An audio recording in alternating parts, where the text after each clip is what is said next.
Today we're going to be installing the M Performance front lip onto my LCI F90 M5. I'm also going to show you the CS front lip replica that I purchased and why I will not be installing it. And I will also tell you what the vodka is for. This is the front lip that I went with. Now, when I say OEM M Performance, this is exactly like the OEM M Performance, except this is a replica. This is a very, very high quality replica that I purchased from a vendor with no discounts whatsoever. However, if I decide that this is of OEM quality, even though they're telling me it's better than OEM quality, I saw a bunch of photos and whatnot, I'm going to share with you the detail of the vendor so you can get it yourself. Because initially I thought I would want to do a CS front lip, so I went on a website and I ordered this replica.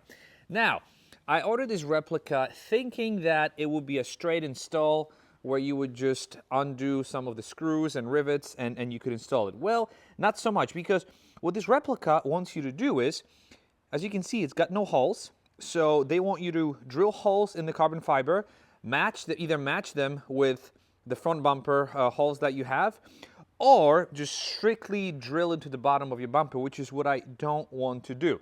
It does look like a high quality front lip, high quality CS front lip, but in my case, I wanted to go with something that's more OEM that will not leave a permanent mark, which is why I went with this. Installing this OEM replica front lip is going to be straightforward. 8mm tool, rivet popping tool, as well as a 3M double-sided tape, which is why we need this rag, and which is why I need this vodka bottle, because I do not have rubbing alcohol. So we're going to take this vodka bottle, drench it in onto this microfiber towel, and wipe this area as best as I can. Now that we got that out of the way, we're going to remove these air guides, and we will not be reinstalling them because apparently the OEM front lip serves as an air guide, although I believe this is called a splash guard. So 3 screws and 2 pop rivets. And it's out. And by the way, these are the rivets. The way it works is you take this rivet tool, which you should get, I'm going to link it in the description. You put it inside, you pry it out. When it comes out, you can easily pull it out. And after removing the other side, I just wanted to show you what the CS lip looks like. So the CS lip sort of sits more towards the front like this. You see it it curves around the bumper here and then it ends here. Whereas the OEM M Performance one goes all the way to the back. It sort of wraps around like this. Now I'm gonna let you in on a little secret here. I'm gonna be wrapping it gloss black. I do not want any carbon fiber on my car, which is why this is going to be gloss black. And now for the moment of truth, let's see how it fits. There's a rivet here. That's the one that we removed. Let's stick it inside just gently. Oh, wow. Huh. This is a pretty decent fit. I'm not going to lie. Wow. Not bad. By the way, I feel like we're in the good old F80 modification days with all the carbon fiber stuff. So, in the spirit of all honesty, the vendor did not provide this double-sided tape.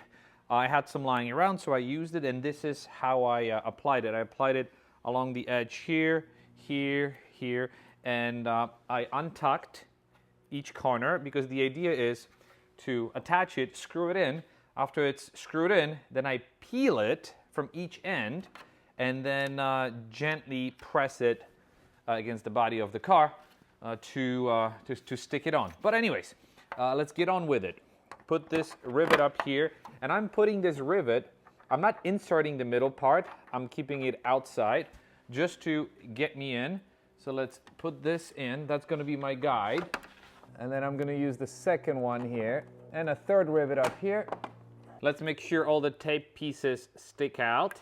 Let's push it, make sure there are no gaps. Then as I'm pushing it in, and these rivets are not popping out, what I'm gonna do is, I'm gonna press the rivets in to basically tighten it in place. The last step is to take this tape Don't you love this feeling? And push it in, hold it in place for a second. And this tape is not going to require a lot of pressure to hold, but it'll definitely help. Check this out. Come on. Okay, luckily I also pulled it out from the other side. Maybe here. We're going to have to cut this out somehow. Too late for that. And then take this one out. Cool. All right, stick it in. Wow. Given that this is technically an OEM replica part, but this is not OEM, this is by far, at least on this side, the best fitting aftermarket piece I've used. I mean, it fits so well. Wow. Wow. All right, we'll do the other side, and then we'll finish it off with the middle. Before we do the other side, check this out. So this is the one with the piece installed, and obviously the left side is the one without the piece installed. What do you think? By the way, I got a little fancier on the other side because, check this out. I did not continue the tape all the way. I have this sliver stick out, so there's no tape here, so nothing's gonna stick by accident. Same thing on this side, and same thing on that side. So let's put the rivets in. Again, starting with the back one. This fitment is incredible. Absolutely incredible. So now for the moment of truth. Where does this go? Peel the tape here. Peel the tape here. Yeah. Oh, such a rewarding feeling. And now let's press it all in. That looks so good. I did a quick test fit of the middle piece off camera, and here's where I found out. I cannot get away without using some self-tappers, and hear me out. So even the OEM one calls for self-tappers. So you see this space here? I'm gonna have to put one here and then one on the other side. As you can see, it is completely underneath. So even if I decide to remove it, these holes, tiny holes, will not be visible. Only because when the middle piece comes in, it rests on this ledge here and this ledge there. So there's a chance that it might pull it down. So having a screw holding it on each side is optimal. Also, this middle piece, you see, it's got these two brackets here. They do not align with any of these holes. And this is, again, same as OEM. OEM calls for additional rivets here, so that's exactly what we're going to be doing. We're just going to be doing 2 screws.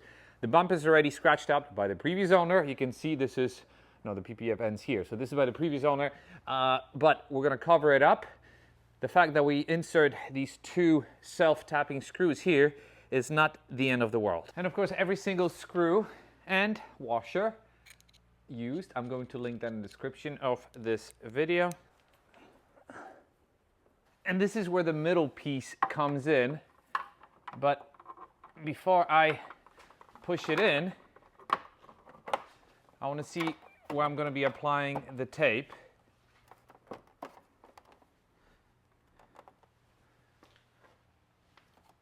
How did I already get a scratch on it? Completely my fault.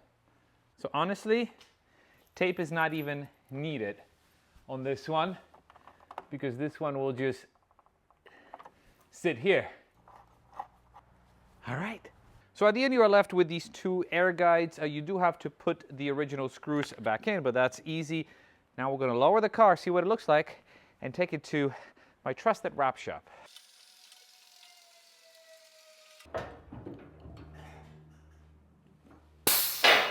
So what does it look like? Don't tell me. Ah! Wow. Huh.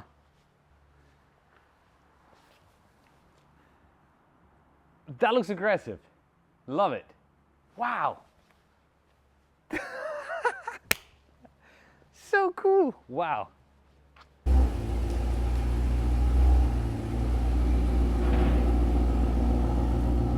So I kind of hate myself because I absolutely love it.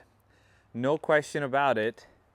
But call me crazy, but the carbon fiber kind of matches with the carbon fiber roof. I completely forgot I have a carbon fiber roof on this car, which,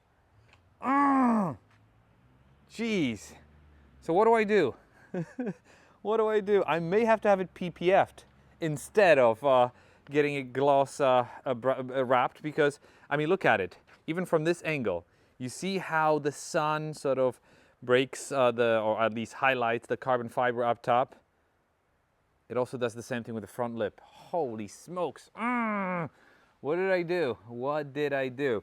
But that means that the carbon fiber, the side skirts that I got, I'm also gonna have to get them in carbon fiber, or the ones that I got, because I got the G30 ones, right? So G30 ones are made out of black material. I figured, you know, I might as well get them black. But in this case, do I want to get them in carbon fiber? I mean, this is kind of cool looking. What is wrong with me? My gosh. Yeah, I completely forgot that I have the roof like this. Crap, but it does look sick. By the way, one lesson learned here, if you were doing this install yourself, start with one side, then do the middle piece, then do the last side, because for me the center piece was a bit of a tight squeeze. Not a deal breaker, not the end of the world, but the proper way to do it is start with one side and continue to the other side. I don't know what the heck I was thinking. Rookie mistake, although I'm not a rookie, but look at this. Oh my gosh, this looks so good. So what do you think? The more I look at it, the more I like it, but I also wonder, am I too old for something like that? Also, call me crazy, but the carbon fiber is nice. However, the weave of this carbon fiber doesn't necessarily match with the weave of the OEM one. So the OEM one is square. The non-OEM one is that sort of that step one. It's hard to describe. You can see in the video overlay. But I'm not sure if the OEM has the same pattern as the roof. If you do know it, let me know. But at the end of the day, I do like the way it looks. I mean, you can see it from that angle. Really curious to hear what you have to say. Should I do carbon fiber skirts? Should I do gloss black skirts and also wrap this gloss black? Or should I just take it all off and forget about this whole situation? I really like how the lip accentuates the front. It just gives it that bit of an aggressive edge, if you will. So yeah, let me know what you think about it down in the comments below. Thank you very much for watching, and I'll be seeing you in the next video. Bye-bye.